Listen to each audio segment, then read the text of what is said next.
are you? Yeah. Okay. Awesome. Alright, thanks. Cheers, Ben. Appreciate it. You talked about the context is why I'm here, so I'm going to fill you in for 2 minutes or so, and then I'm going to put you up questions. So I'm Sean. I'm attempting a world record to be the youngest person to run 500 kilometers in 10 days.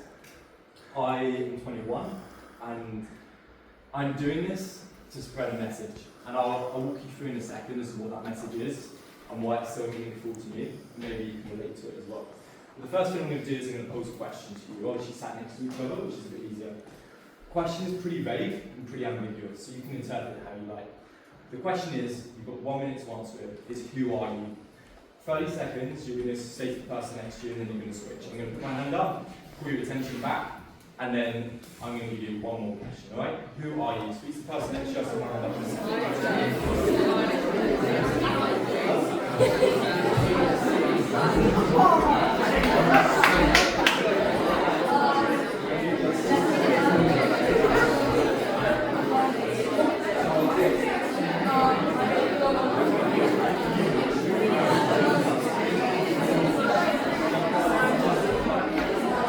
Okay, switching it up already.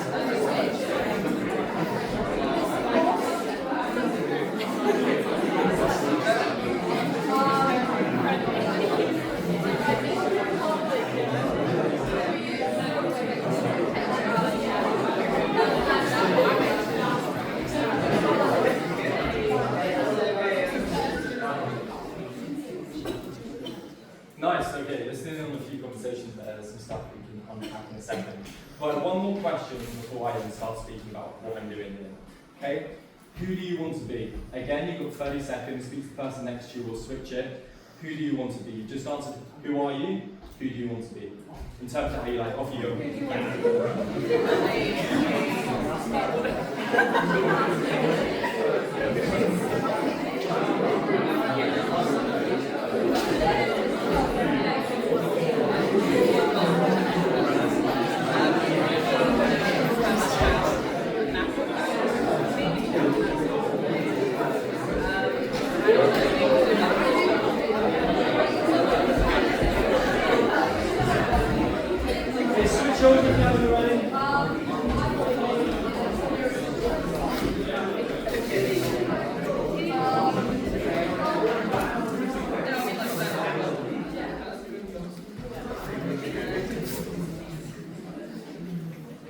Awesome. Okay, it was interesting listening to a couple of conversations, just trying to hear his job. When I said who you are, a lot of people start with their name, start with their age, what college they go to, what they study, which again is pretty normal. Who do you want to be? Some people talk about occupation, right? I always find this quite interesting because at school you often ask what do you want to be when you're older, and a better question to ask is what problem do you want to solve? So a bit of background behind me. When I was younger I had lots of opportunities. I was very fortunate. I used to compete quite high level in figure skating, tennis, football, and probably was very confident in class, right? Was able to get to school, able to speak in front of a crowd. I think I was in quite a good position. I felt quite good about myself. Get to secondary school, so probably about age kind of 12, 13, that confidence dies quite quickly. I feel alone in a crowded room, I feel quite isolated, and I lack a lot of social connection. And that was down partly due to my circumstance. I lost my mum to cancer at 14, but also more due to my environment that I was in. So that broke down my self-belief and confidence, and I went through a lot of my school time, so probably secondary school up until college, being quite badly bullied. And that had quite a big knock-on effect. And it wasn't until I asked myself those two questions that my life changed, and the life of those people around me, close to me, changed. The question was who I was and who I wanted to be were two very different people. And I realised over the course of the kind of 5-6 years I was at school, nothing was changing. I was hoping stuff would change, but ultimately it wasn't until I started to reflect on myself and started to realise that I needed to change that my life around me started to shift. In terms of the person who I want to be, I define that as a brother, a son, a boyfriend, and someone who shows up for people. A good friend to me is someone who, yes, is going to be there for those difficult times, but is also someone who's there to celebrate the wins just as much as you when you do go on to achieve it. I would define myself by 4 values, the person I want to be. That's courage, curiosity, kindness, and integrity. And as long as I'm aligned with those 4 values, it's very easy for me to make decisions. I realised when I was kind of, I guess, similar age, taking A-levels, not too many years ago, I used to procrastinate a lot. I used to be quite worried about how I come across to other people. And I realised that the only voice that will ever limit you in your life is yours, 100% yours. And this is why I've gone on to set records. This is why I've gone on to start multiple businesses, why I've gone on to lead societies. And it was that quote, the only voice that will ever limit you in your life is yours. And it's the pain of regret is much, much better than the pain of failure. The pain of regret is much better than the pain of failure, right? So it's better to do something and fail than it is to never do something and always have that question mark looming over your head. So, got into college and I realised there was that disconnect. And I just tried to study, why was that? Why was my confidence so low? Why did I always feel that whenever I went to parties, whenever I was around other people, that I always kind of felt like an imposter, right, in my own body? And the answer was quite simple, it was change. So I became obsessed with this topic, and this is where I bought courses. And there was one particular course, it cost me £1,000, I bought it online, and at that time it seemed like quite a lot of money. And it told me this simple thing, as human beings we hate change. It's hardwired into our DNA. And there's multiple explanations as to why this is, but one of the key explanations is go back into the cave people era, those times. If you go into a new province, right, or you speak to people that you've never seen before, that's an inherent threat to your life. And you don't know what will happen to you. And over the course of the time, I'm sure you guys can probably relate as well, we like familiarity, we like similarity, we like what we're used to. This is why you probably take the same route to school each day, why you sit on the same table, why you fit your certain persona in class, whether that be putting your hand up or be sitting in the back. We don't like to change, even if that change is good for us. So this is the difference that I started making in my life. I started stepping out of my comfort zone. Now, for me, that looked different to how it might look for you. For me, that meant working in Uganda at my first year of uni. That meant spending 2 months in a slum in India in my second year of university. That meant being the youngest person to run 100 miles when I was at uni. That meant trying to surround myself with the best possible people. And you probably realise you sat in your friendship groups, all of that, that's great. You often are the product of the people you surround yourself with the most, right? And that was what changed. So I got to university and I just was fed up. I was just fed up with dealing with other people. I was fed up with being in this bad crowd. I was fed up with the persona I built myself. So finally when I could step outside of college and step outside of all of the people in uni, I had a fresh start. And that fresh start, I said to myself, I was going to be myself, right? I thought about that person I wanted to be, and I was going to absolutely internalise that and act in accordance. And that's what changed my life. For context, I got to university of Exeter, I just graduated. And I got to uni not knowing anyone, not having too much of an image as to, I didn't really know who I was as a person. But I knew that I was fed up. So I got to university on a Sunday. My aunt and my uncle dropped me off. I didn't know anyone.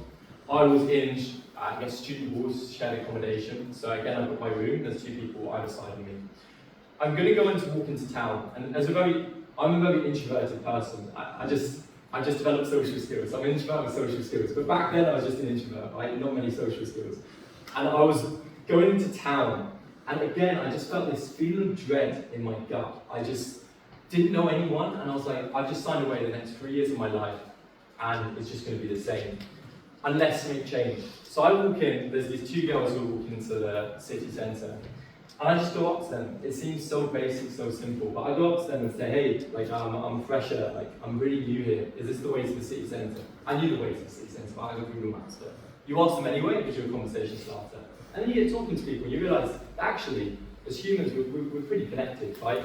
I felt so much better after that conversation that I got back on Sunday. I then went to bed, and I woke up, and I forgot that happened, right? And again, that same feeling of dread in my gut, I just felt awful. I didn't know either people either side of me. I'm not a party, I don't drink, so I didn't go out clubbing the night before, which a lot of people did. So I got out of my room, and again, I was just like, what am I doing here? I don't know anyone, how am I going to cope? I was like, that worked for me yesterday. I went up to 2 people, it made me feel better. What if I just do the same thing? So got out of my accommodation. Again, it worked for me, the tactic of not knowing where the place was. It's like the sports hall, right? I'm heading to the sports hall, go up to a couple of people, say, hey, do you know where the sports hall is? They're like, yeah, I think it's up here. And I say, then you just get into a conversation.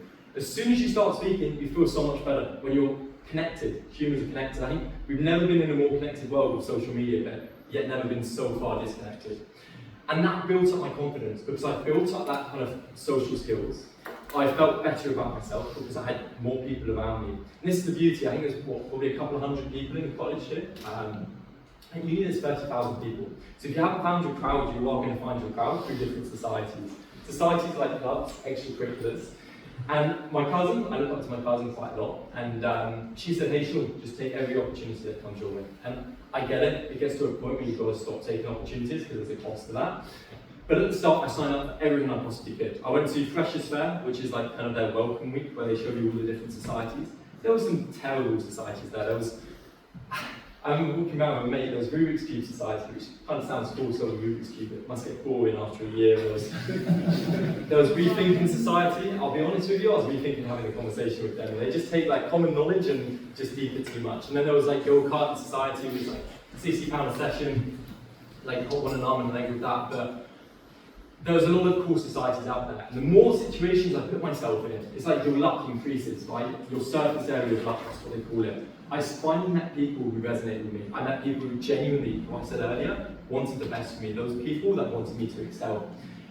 And that did start to change my life. So I went, in my first year of university, not having that much confidence, to in my second year of university, running 5 different societies. And for context, most people, president of one society. I had Entrepreneur Society, Enactus, which is all about social impact, IronFit, which is a society I started, another one which is Google Developer Student Clubs, and one more called Effective Altruism. And the idea being, this isn't like some accolades spread. This is because I became a super connector at university. I was no longer afraid to go into a room with people I've never met before and speak up and speak my mind and what I truly believe in. And I think that's really important because when you act in accordance with the person you want to be, everything becomes a lot easier. So, I've always done a lot of charity stuff, and I decided I wanted to do something that was well out of my side of my comfort zone. I mentioned Uganda, I mentioned India, but for me, I heard about an Ironman. Does anyone know what an Ironman is in the room? A couple of nods of heads, right? Okay, not the superhero, the 2.4 mile swim, 108 mile cycle, and then a marathon. So I heard about that, and I was like, that's cool. And I was like, I want to do it. That's it. So I saved up the money. I did mine in France last year. And that was pretty cool. But before I did that, I came across, at the beginning of 2024, I was going to run 100 kilometers because I'd set myself a challenge to do 4 challenges in 4 months. One of them was Ironman, London's 100 kilometers, etc. I had a mate say to me, about 100 miles. I didn't even realise 100 miles was possible. For context, any of you in the room, put your hand up if you've gone 5k before. Yeah? Stick it in the air, that's it. 10k? Do 20k, half a marathon. Okay. Marathon? Ultra? 50k? How far did you get, Ben? 110k. Yeah. Awesome. So, 110. awesome. So you'll know more than anyone else. These ultra marathons are insane. And for context, an ultra marathon, 100 miles, they say is 16 times the difficulty of a marathon, even though it's 4 times the distance, because after a while your muscles start to break down. It's like going to the gym, right? You try and do some exercise and you just don't have much muscle to work with anymore. The reason I do these challenges, and the reason I'm attempting this world record attempt, and this school is going to be involved, is because when I did that 100 mile, I learned a hell of a lot about myself. And I just want you to picture this situation. So I had been awake for about 30 hours. I'd been on my feet running / walking for 24 hours. I was depleted, I was tired, we were mile 70. I was running with this headmaster. For context, the furthest I'd run before I did 100 miles was 50 kilometers, which again, if anyone's got an idea, I ended up doing 108 miles, which is 170 kilometers. So I was well out of my comfort zone. I was the youngest person in the UK. Most people were kind of in their 30s, 40s. I was totally underqualified when I stepped up to the start line. There was 200 people who started the race and 106 people who finished the race, with everyone being more qualified than me. And I was one of the people who finished. And that kind of made me question, why did I manage to finish when so many people didn't? It wasn't through preparation, it wasn't because I know my nutrition. I was horrible in that front. But it was when I got to mile 70, quite a special moment happened. And I was running with the headmaster and we were pretty much last. There's the race officiators are someone called GB Ultras. And if you don't get to the checkpoint in time, if you're 1 second late, if you're 10 seconds late, you're cut from the race. That's it, you're done. And I was running to raise money for sarcoma, which is a charity, or I guess it's the cancer that I lost my mum to. So I had a really quite personal reason for doing it. When I got to mile 70, at that point, all I was doing was shuffling. I could only just shuffle. All my legs were actually shot to pieces. It was cold. I had 5 layers on my top half, 3 layers on my bottom half. I was shaking uncontrollably. Again, in the middle of the night, my head torch was starting to die, and we were shuffling. There was 2 guys in front, and then it was me and this headmaster. We vowed that we would do it together. We get out Google Maps on our phone. We thought that we were at the checkpoint. We start to hallucinate, right? We start to see things that we've recognised before. Turns out we're not at the checkpoint. We're actually 1 hour and 20 minutes walk away from the checkpoint, and we've got 28 minutes to get there. And at that point, I carry my rucksack. I can only walk. I can probably bet you any money I have that I can only walk at that point. Our hearts drop and we stand there for a minute in silence. And I realised at that moment, that was the pivotal moment. That was the moment when I started to realise, I guess, the true capabilities of ourselves and of our mind. So I get out ChatGPT because at that point my brain is scrambled and I can't work out anything, and I work out the pace. Now for those of you who run 5, 10k, you'll have a rough idea of running pace.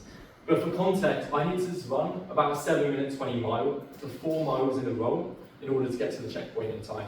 So that's running about kind of just over 4-minute kilometer pace. Again, I was like, right, I'm just going to run, I'm going to see what happens. So 7-minute 30, we start the pace. It's supposed to be 7-minute 20, the other people are with me. Getting probably 500, 600 meters into it, they start slacking, they start going behind. I'm trying to encourage them, trying to get them as fast as they can, but that's what we can do. Time's ticking up, 7:30, 7:40. I realise at that point there's no chance I'm going to make it unless I cut off. So I cut off, even though I vowed to do it with the headmaster, and I just start running blindly. Middle of the night, I end up averaging 7-minute mile for 4 miles straight, with my last mile getting in about 6 minutes, 20 seconds per mile, which I don't even do in training, let alone after 70 miles and my feet completely blistered in that situation. I get to the checkpoint 1 minute and 20 seconds before cut-off. I'm last place in the race at this point, and I've still got kind of a good 30 miles or so to go. But that's what it taught me. What it taught me is I stepped completely outside my comfort zone in that, and I discovered a whole nother level. I discovered a whole new person to what I ever thought could be there. So that was it. That's my reason for running ultras. That's my reason for stepping outside of my comfort zone. Because yes, it is difficult. It's supposed to be difficult, but it reshapes your perspective of what's hard. Like I go out and I just run a marathon. It's just genuine training before breakfast in the morning. And a lot of people look at that and think that's crazy. But when you consistently do hard things, right? When you consistently put in the effort, your life becomes so much easier. So it's much easier for me to get up in front of all of you today, not have anything too prepared, and to be able to speak to you. And that's only because I put in the work to do hard things and make my life easier. You guys have got exams and stuff which come next year. I truly believe these are the golden ages, right? You guys have got like 17, 18, roughly, yeah? Okay, what you do now is going to set you up so far in the future. It's unbelievable. Like in the sense that, if you think about it, the people who work hardest now have to work less hard in the future. And I would really encourage you, if you take anything away from this talk, take 2 things, right? First one being, believe in yourself. You are capable of so much more than you think. And I can say that coming from someone who had 0 self-confidence to being able to speak to you today. The second thing I would say is live your life without regrets. If there's something that you want to do, don't take time for granted. I've learned not to take time for granted. Not even your own lives. You can't start planning years and years in the future. Do what you want to do today, and I promise you that will set you up so well for the rest of your life. Most importantly, social connections. Surround yourself with good people, and you'll be fine. So I just want to say a big thank you. I appreciate you guys listening so intently to me today, and hopefully you got some value of what I was saying. Like I said, I'm intending to do 500 kilometres. And actually, funny enough, I was intending to do 500 miles. But I actually had to acknowledge my own limits and realise that was too much of a step. So 500 kilometres, I'm doing it across 10 days. I'll be visiting this school day 8, 350 kilometres in. I do invite you to run with me, and I think that's something that I think your school can set up. If you did want to run and you want to take a step, I'd love for you to run alongside me. And I think that's pretty much it. But again, big thank you for your time. I am going to stick around. I'm sure Ben can pass on any questions as well. But I do wish you guys all the best with kind of your futures. And yeah, don't stress. As long as you kind of, I'm still lost, but I'm just lost in the right direction. Just keep putting the work in and you'll set yourself up well. But again, thank you for your time. And yeah, I'll hand back over to Ben. Yeah, I want to have a good recap. I liked it. I will pass around the information. So, what's the date that you'll be arriving here? I've got to get down to it. I think it's 3rd of June, 3rd of July. It's 3 weeks tomorrow. 3 weeks tomorrow, yeah. If you would like to run a leg, it would be from school down to Melksham on the canal. If you want to do that, I think that would be a really nice opportunity for us to sort that out for us if we want to do that. Then please stay around and ask questions if you haven't got a lesson. Thank you very much. So we'll have a